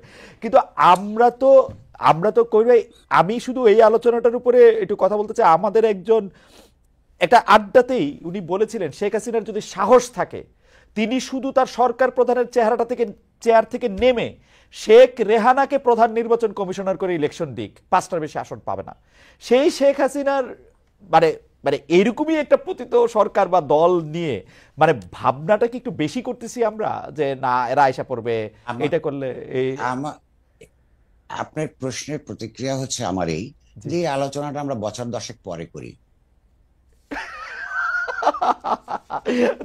আমি কিন্তু আসলে এই আলোচনাটা তুলতেই চাই না, কিন্তু বিভিন্ন জায়গায় খালি এই যে এইসব কথা শুনি যে শেখ হাসিনা আইসা ক্ষমতা নিয়ে নেবে। আমরা তাহলে হচ্ছে পরবর্তী জায়গায় এটার মধ্যে যাই, সাংবাদিকতা নিয়ে তার পরের প্রশ্ন। সেইটা হচ্ছে যে আওয়ামী লীগ আমলে এটাতে কোনো সন্দেহ নাই, বেশিরভাগ মিডিয়া হাউস অ্যাক্টিভিজম করছে, চাটুকারিতা করছে এবং নিজের দলের লোকের মানে যে হোলিয়ার দেন পোপ ওরকম একটা আচরণ করছে। সাংবাদিকতার যেগুলি দায়িত্ব নাই মানে সেগুলি গিয়েও করে আসছে, মানে নৌকা ভাড়া করে এগুলি করে আসছে। তো সেইটা যেমন খারাপ ছিল, এখন এদেরকে বাদ দিয়া যাদেরকে নেওয়া হয়েছে তাদেরকেও কি একইভাবে মানে কাস্তে দেওয়া ধান কাটতেই নেওয়া হচ্ছে, এরকম কেউ বলতেছে? মানে আপনি এরকম দেখতেছেন বিশেষ করে টেলিভিশন চ্যানেলে? আমি এগুলি হয়েছে কি, আমি এরকম কথা শুনেছি। এখন আমি একটা কথা বলে লোকেরা কেউ হাসে, কেউ রেগে যায়। চাটুকারিতা করা তো একজনের অধিকার। না, রাইট, আপনি রাইট, রাইট, রাইট। চাটুকারিতাকে যেহেতু এখনো ক্রিমিনাল অফেন্স হিসেবে দেখা হয় নাই বা লেখা হয় নাই আইনের বইয়ে, যারা চাটুকারিতা করেছে তাদের বিরুদ্ধে তো, আপনি সাংবাদিকদের কথাই বলছি, কয়েকজন সাংবাদিকের বিরুদ্ধে হত্যা মামলা আছে। আপনি হত্যা মামলা দেন কেন? এক, তাদেরকে রিপ্লেস করে আবার আরেক ঘরানার একই ধরনের লোক যদি এনে থাকেন, ইনফ্যাক্ট তরুণ তো এরা অনেক, যারা ইস্টার্নের কথা, টু বি অনেস্ট তাদের সম্পর্কে আমার খুব ধারণা নাই, আমি সুবিচার করতে পারবো না, কিন্তু নীতিগতভাবে বলতে পারবো যে এক ধরনের চাটুকারিতা থেকে আরেক ধরনের চাটুকারিতার লাইনে মিডিয়াকে নিয়ে যাবার জন্য বাংলাদেশের মানুষ, বিশেষত তরুণ তরুণীরা প্রাণদান করে নাই। ওকে, কবির ভাই, আমাদের এই অনুষ্ঠানটা চ্যানেল 24ও দেখাচ্ছিল, তো আমরা চ্যানেল 24 তাদের টপ অফ দ্য আওয়ার নিউজের জন্য তারা চলে যাবে। আমরা কিন্তু আপনার অনুমতি নিয়ে আমরা কিছুক্ষণ আপনার সঙ্গে আরেকটু বেশি আরো কিছু প্রশ্ন করতে চাই, কারণ আপনার সাথে কথা বলতে বলতে অনেকটা সময় পার হয়ে গেছে। একটু যদি আপনি অনুমতি দেন, we would like to extend this program. Ashis, হ্যাঁ, সো কবির ভাই, একটা বড় সমালোচনার মুখে এই সরকার পড়ছে হচ্ছে যে নতুন শিক্ষাবর্ষ শুরু হওয়ার পরে সময় মতো বই পায় নাই। যদিও এই বছর অনেকগুলি বই নতুন করে লেখা হয়েছে, অগাস্ট পর্যন্ত আমরা একটা অন্য বাস্তবতায় ছিলাম, কিন্তু আপনি এটাকে কিভাবে দেখতেছেন বা আপনার? আমি এই বিষয়ে ভীষণ ক্ষুব্ধ, নাগরিক হিসেবে, সাংবাদিক হিসেবেও।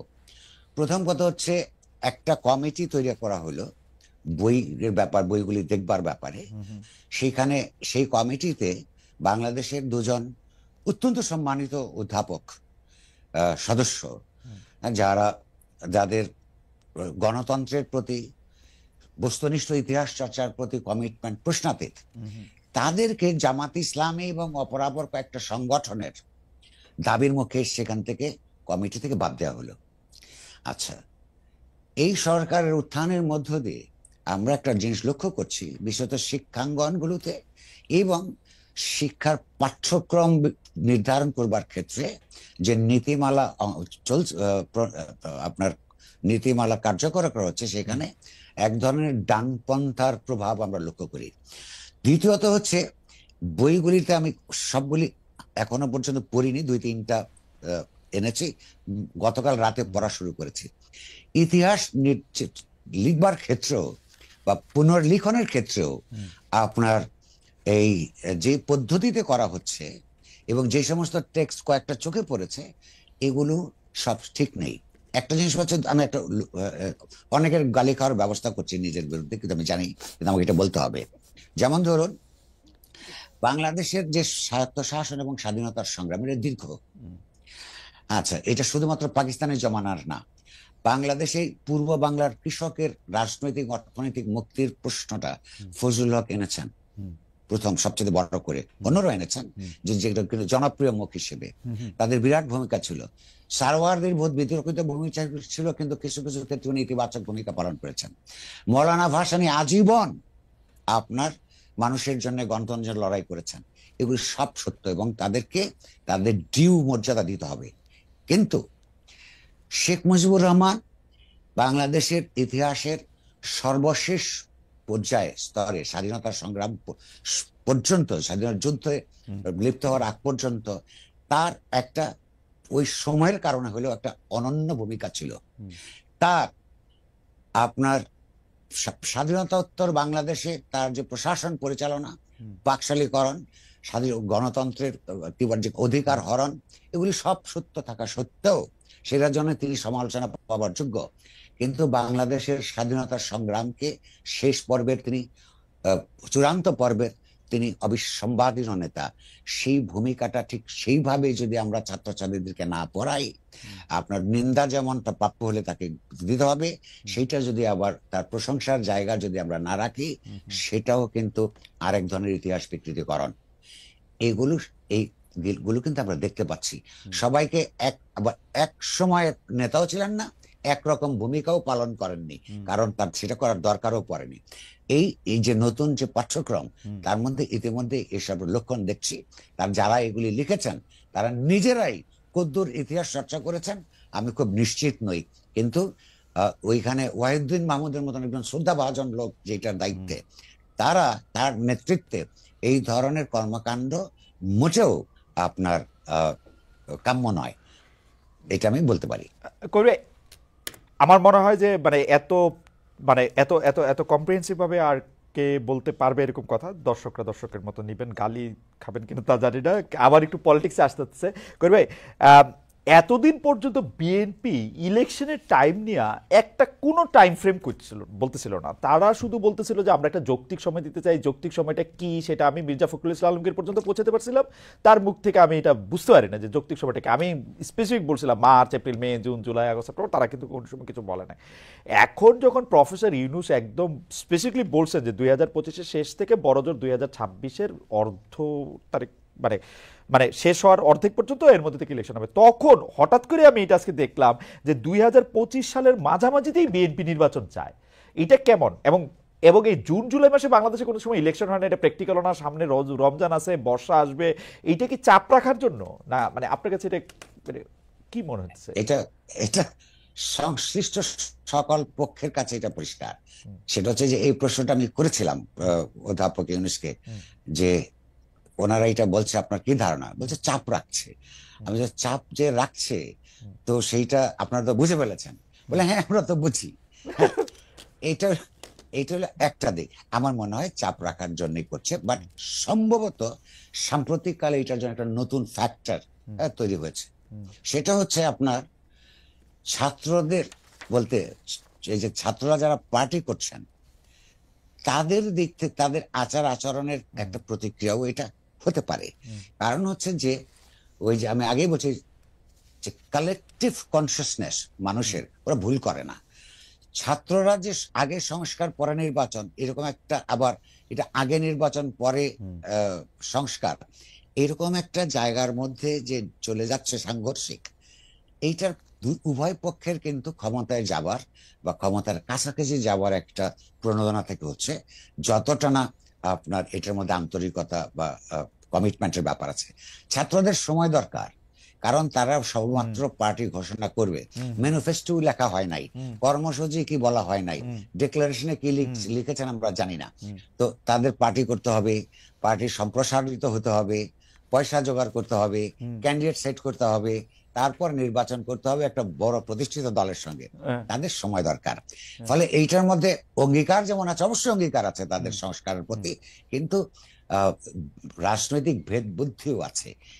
এই ট্র্যাপের মধ্যে মানে বিএনপি বোধহয় পা দিতে চায় না, সে কারণে আরো বেশি করে চাপ দিচ্ছে। এখন যেহেতু একদম মানে আমরা শেষ পর্যায়ে আসতেছি, আমার একটু আপনাকে মানে ব্যক্তি আপনাকে মিশায়ও আমার একটু প্রশ্ন করতে হতেছে যে আমরা এটা এরকম খুব শুনছিলাম যে আপনাকে আসলে উপদেষ্টা হওয়ার জন্য এটা বলা হয়েছিল, আপনি সেটাতে যান নাই, কারণ হচ্ছে যে আপনি সাংবাদিকই থাকতে চাইছেন। তো এই ব্যাপারটা নিয়ে যদি আপনি একটু বলেন, এবং আপনি যেটা ছাত্র নেতাদের যে দল, এটা বলতেও লজ্জা লাগে করবে যে মানে আসলে একটা কিংস পার্টি, মানে এটা কিরকম, মানে এই কি একটা কিংস পার্টি করে তাদের একটু বেশি দিন সময় থাইকা যেতে হবে, এই সময়টার মধ্যে তারা দল গুঠাবে, ইশতেহার করবে, সারা দেশে করবে, এইটা কিরকম লাগতেছে? তাদের কাছে তো উপায় ছিলই যে তারা তো একটা বিপ্লবী সরকার গঠন কইরা বলতেই পারতো 8 আগস্ট যে আমরা সংবিধানের মধ্যে মানি না, আমরা আমরা আমাদের সরকার, আমরা জিতছি, আমরা এখন 5 বছর ক্ষমতা থাকবো। এটা তো অসুবিধা কি ছিল? মানে তারা এরকম একটা নিয়মতান্ত্রিক এরকম একটা কাঠামোর মধ্যে তারা ঢুকলো কেন? মানে যেটা ফরদ মজার সাহেবরা প্রথম থেকেই মানে এটা দরকারটা কি ছিল? আচ্ছা, এটা আমি ঠিক এটা ওরাই উত্তর দিতে পারবে, তবে আমাকে ছোট্ট অনুমান করে বলি, এটা তাদের একটু আফটার থট। প্রথমে যারা আন্দোলন সংগ্রাম করেন তারা তো তখন এটা চান নাই, পরে তারা, আমার খবর অনুযায়ী, আমি এটার নাম এখনো বলবো না, কিছু বিভ্রান্ত দার্শনিক, রাজনৈতিক ভাবে বিভ্রান্ত, যাদের কোনো প্রায়োগিক রাজনৈতিক আপনার হলো অভিজ্ঞতা নাই, বুঝবারও চেষ্টা করেননি, এমন কিছু লোকের পাল্লায় পড়ে তারা কিছু কাজ করছেন। আমি শুধু তাদেরকে বিনীতভাবে অনুরোধ করব, ইতিহাসে তার সম্মানটা অনেক বড়, সেই সম্মানটা কোন বিভ্রান্ত চিন্তা দ্বারা আপনার প্রভাবিত হয়ে যাতে তারা নষ্ট না করেন। তো এটা আমাদের শুধু তাদের ক্ষতি হবে না, ইতিহাসের ক্ষতি হবে। আর আমার ব্যক্তিগত ব্যাপারটা খুব ছোট করে বলি, এটা অন্যদেরও কাজে লাগতে পারে। আমাকে ঠিক যে পরিষ্কার ভাবে আপনার কি বলে যে আমন্ত্রণ জানানো হয়েছিল, না এটা সত্য নয়, তবে আমাকে ইঙ্গিত দেওয়া হয়েছে। এটাকে বলে অঙ্কুরেই আমি সেটা ইঙ্গিত যাতে প্রস্তাবের জায়গায় না যায় সেটা আমি ব্যবস্থা করেছি। সেটার কারণটা খুব সোজা। সংবাদ, আমরা যারা সমাজের মধ্যে আপনার কোনটা ভালো, কোনটা করতে হবে, কি করা উচিত, কি করা উচিত না, আমাদেরকে কেউ দায়িত্ব না দিলেও, হ্যাঁ, ওই গায়ে মানে না আপন আপনি মরলের মতন ভূমিকা পালন করি। গ্রিক নাটকে তাদেরকে কি বলা হতো মনে আছে? আমাদের যাত্রা পালায় বলা হতো বিবেক। বিবেক। বিবেক যে বিবেকের কাজ করবে সে তো বিবেকই থাকবে। বিবেক তো রাজা মন্ত্রী হবে না। তো বিবেকের কাজ করে যারা এগুলো হতে চান বা তাদেরকে বানাতে চান, তাদের একটু চিন্তাটা করা দরকার। আপনি বিবেকের ভূমিকায় যারা থাকে, তারা রাজা মন্ত্রীরা কি করবেন সেটা বলে, ভুল ভ্রান্তিগুলি, ট্র্যাজেডি কখন আসছে সেগুলো ইঙ্গিত দেন, কিন্তু নিজেরা রাজা মন্ত্রী হন না। আমি যদি সাহিত্যের ছাত্র, হ্যাঁ, সামান্য দর্শন চর্চা ও ইতিহাস চর্চাও আছে, ফলে আমার নিজের বিনীত ভূমিকা সম্পর্কে আমি পরিষ্কার। আমি একটা অপোজিশনাল ভূমিকা সমাজের মধ্যে রাখতে চাই, এটুকুই। কবির ভাই, ভারত বাংলাদেশে তো আসলে বাংলাদেশের রাজনীতিতে এবং নানা কারণে ভারতের একটা বাস্তবতা রয়েছে। বাংলাদেশের রাজনীতির ক্ষেত্রে অনেকে এরকম মেরুকরণ এক সময় করেছেন যে একটা ভারতের পক্ষে রাজনীতি, একটা ভারতের বিপক্ষে রাজনীতি, কিন্তু আওয়ামী লীগ সরকার গত 15 বছরে কূটনীতিক অনুশাসনটা এমনভাবে করছে যেটা প্রধানমন্ত্রী সাবেক শেখ হাসিনা পলাতক প্রধানমন্ত্রীকে আসলে কোট করতে হয়, ওদেরকে যা দিয়েছি তারা চিরকাল ভুলতে পারবে না। তো এইটা তো একটা দেশের মানে কোনো কূটনীতির কোনো একটা হইতে পারে না।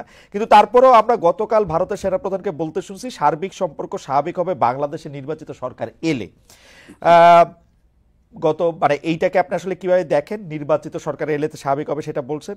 আবার পাশাপাশি যদি আপনি এইটাও দেখেন যে বেগম খালেদা জিয়া চিকিৎসার জন্য লন্ডন যাওয়ার আগে আমাদের সেনাপ্রধান ও বিএনপি নেত্রীর সঙ্গে সাক্ষাৎ করেছেন।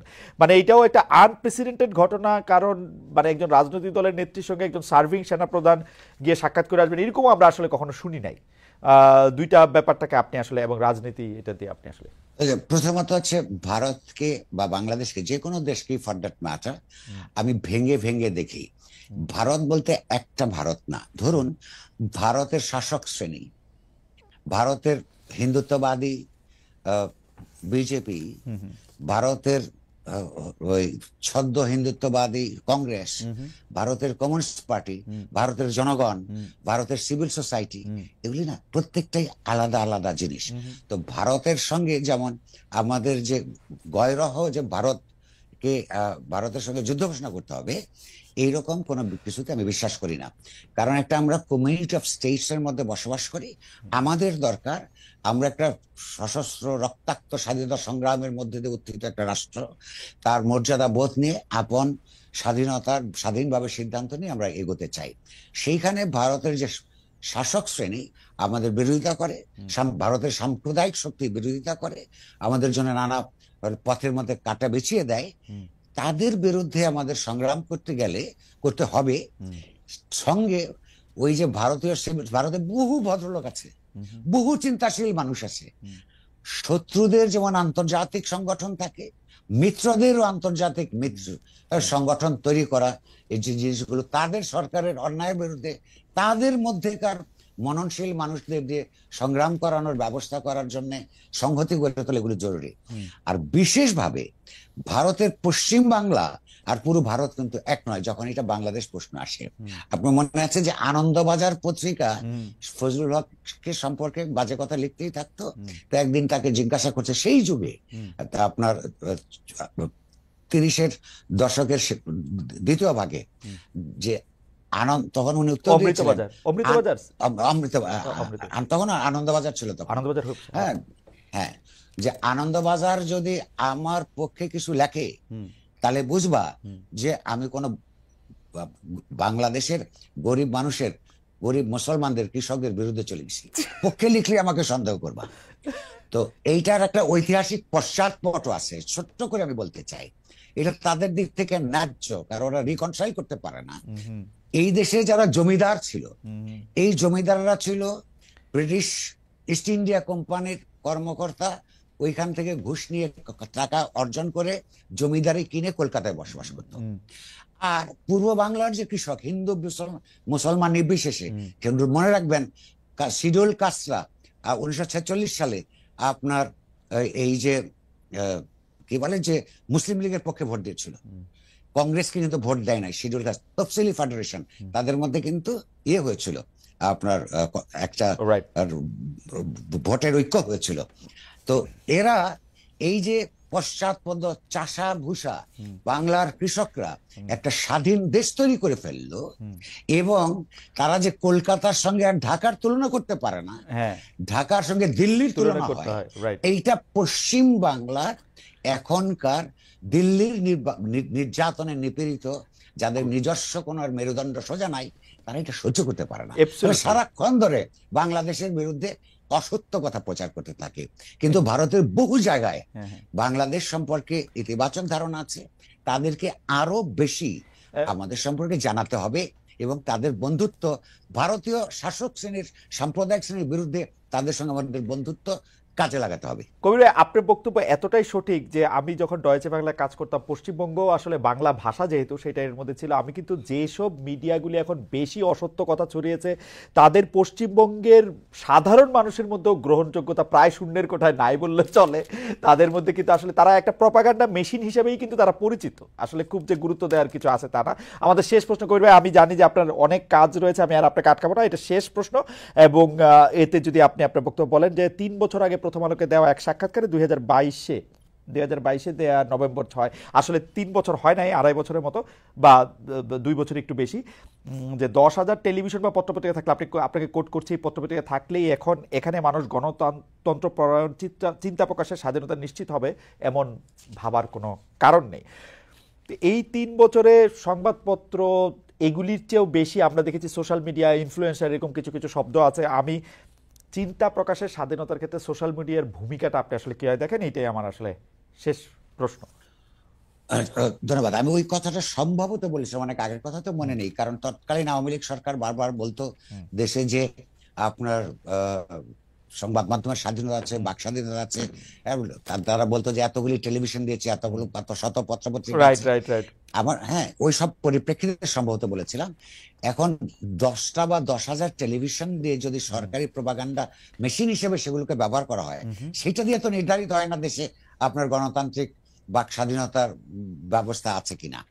আর সোশ্যাল মিডিয়ার ইনফ্লুয়েন্সারদের জন্য একটা বিরাট ভূমিকা তো আছেই। ধরুন এখন এই যে আপনারা যারা দেশে তো বটেই, বিদেশে আপনাদের জার্মানিতে তখনকার সময়ে প্যারিস থেকে, নিউ ইয়র্ক থেকে, লন্ডন থেকে আওয়ামী লীগ সরকারের অপকর্মের বিরুদ্ধে যারা ইউটিউবিং করেছেন, তাদের একটা তো ইতিবাচক ভূমিকা ভীষণভাবে ছিল, ভবিষ্যতেও থাকবে। হ্যাঁ, কিন্তু তারা এখন বিভক্ত নানান কারণে। ন্যাচুরালি হাসিনা চলে যাওয়ার পর যে তার ফলে যার যার আপন আপন রাজনৈতিক ভাবাদর্শ নিয়ে কাজ করবেন, তো সেটা ঠিক আছে। কিন্তু সোশ্যাল মিডিয়ার ইউটিউবিং তো একটা আলাদা জিনিস, পরিষ্কার দেখতে পাচ্ছেন যে কে কি বলছেন, কিন্তু তার বিপজ্জনক দিক আছে। সেটা হচ্ছে যে ধরেন একটা পত্রিকাকে, তাকে একটা ক্লু পেলেই সেটা ছাপিয়ে দেওয়া যায় না। আপনি নিজেই জানেন যে তাকে এটা পরীক্ষা করতে হয় সত্য কিনা, কিংবা কাউকে আক্রান্ত হলে প্রতিপক্ষের বক্তব্য কি, এগুলো ছাপাতে হয়। সোশ্যাল মিডিয়াতে ওপিনিয়ন দেওয়ার ক্ষেত্রে এমন সব তথ্যের কথা বলা হয়, যেন এমন ভাবে বলা হয় যেন এগুলি যেন তথ্য, সেখানে বিভ্রান্ত হওয়ার সুযোগ থাকে। সেখানে সচেতন পাঠকের জন্য, দর্শকের জন্য একরকম, এবং যারা ততটা সচেতন নন তাদেরকে বিভ্রান্ত করার একটা সুযোগ থাকে। সেই বিভ্রান্তির সুযোগ কিন্তু সংগঠিত নানান শক্তি গ্রহণও করে। সেই ক্ষেত্রে এটা বিপজ্জনক, কিন্তু মত প্রকাশের জন্য এটা একটা উত্তম মাধ্যম। ফলে এখানেও সুবিধাও আছে, অসুবিধাও আছে। কবির ভাই, সাংবাদিকতার মানে 93 সাল থেকে এই জায়গা থেকে আমি যেটা বলতেছি যে আমরা সাংবাদিকতার মধ্যে বারবার এবং পরে প্র্যাকটিস করতে এসে আপনাদের কাছ থেকে বারবার শিখছি যে কোনো কিছু যদি এডিটেড না হয় সেটা জার্নালিজম না। আসলে আপনি যে এত বছর ধরে একটা পত্রিকার সম্পাদক, আপনিও যা কিছু কলাম লিখতেছেন সেটা কোনো না কোনো এডিটর পড়তেছেন, তারপর আবার পড়তেছেন, তারপরে তাদের কারেকশন দেওয়া হচ্ছে, আপনি সেটা মানলে রাখতেছেন, না মানলে আপনাকে তার কথা মানতে হইতেছে। দিস ইজ জার্নালিজম আমরা জানি। এখন তো সোশ্যাল মিডিয়াতে যে মানে আমি জানি না, মানে এটাকে জার্নালিজমের সাথে একসাথে বলাটাই ঠিক হবে কিনা, যেহেতু না না না না না আমি এটাকে আমি বলছি, আপনি যখন জিজ্ঞেস করছেন প্রভাব কি আছে, সুবিধা আছে, আপনি যদি বলেন এটা জার্নালিজম কিনা, একদম না। জার্নালিজমকে এত ছোট করে দেখার কিছু নাই। জার্নালিস্টকে অনেকগুলি ট্রেনিং এর মধ্য দিয়ে যেতে হয়। একটা শব্দের হ্যাঁ, ওজন নিয়ে চিন্তা করতে হয়, তার প্রতিক্রিয়া নিয়ে চিন্তা করতে হয়, সূত্রগুলিকে পরিষ্কার করতে হয়, সংশ্লিষ্ট সকল পক্ষের সঙ্গে কথা বলতে হয়। কিন্তু ফেসবুকে বা সোশ্যাল মিডিয়াতে একজন ইচ্ছে করলে একটা ওপিনিয়ন দিতে পারেন, সেই ওপিনিয়ন সঠিকও হতে পারে, নাও হতে পারে। আপনি যদি সুষ্ঠু সাংবাদিকতার কথা বলেন, হ্যাঁ, তো সুষ্ঠু সাংবাদিকতা আমরা এইভাবেই শিখেছি, এইভাবেই করার চেষ্টা করছি। এটাকে যে নিউ মিডিয়া বলে, নিউ মিডিয়া তো নিউজ বলতেই পারেন, যে নতুন ভাবে এসছে, নতুন টেকনোলজি, তার অ্যাক্সেস সবার কাছে আছে। তো সেইটাকে সংবাদ হিসেবে কিংবা তথ্য হিসেবে গ্রহণ করার ঝুঁকি আছে, সেখানে অনেক সত্য কথা আসে। আমাদের সহকর্মীরা আপনার ফেসবুক থেকে অনেক খবরের ক্লু নেয়, হ্যাঁ, সেই সহযোগিতা হয়, কিন্তু সেই ক্লুটা নেয় যথেষ্ট নয়। তারপরে নিউজ প্রসেসিং বলে একটা কথা আছে, আপনার র মেটেরিয়াল নিজে আপনার প্রোডাক্ট না। তো ফলে একটা প্রসেসের মধ্য দিয়ে র মেটেরিয়ালকে সংবাদ আকারে উপস্থাপন করাই পেশাগত সাংবাদিকতা। কবিরা, যাওয়ার আগে যদি 1 মিনিট একটু বলতেন, যে মানে আমাদের দর্শকদের মধ্যে অনেকে বলতেছেন যে এটা হয়তো কষ্টকল্পনা, যে নুরুল কবিরের লেখা আবার কেউ এডিট করে, তারপর আবার সেটার মধ্যে কারেকশন করে, এটা কি সত্য কিনা? আপনি যদি একটু প্রসেসটা 30-40 সেকেন্ডে বলতেন, যে আপনি একটা এডিটরের কাছে জিনিসটা পাঠান কিনা, নাকি আপনি যা লেখেন সেটাই প্রথম পাতায় খুব গুরুত্ব দিয়ে ছাপা হয়? আচ্ছা, প্রথম কথা হলো, প্রথম পাতায় আমি লিখি না।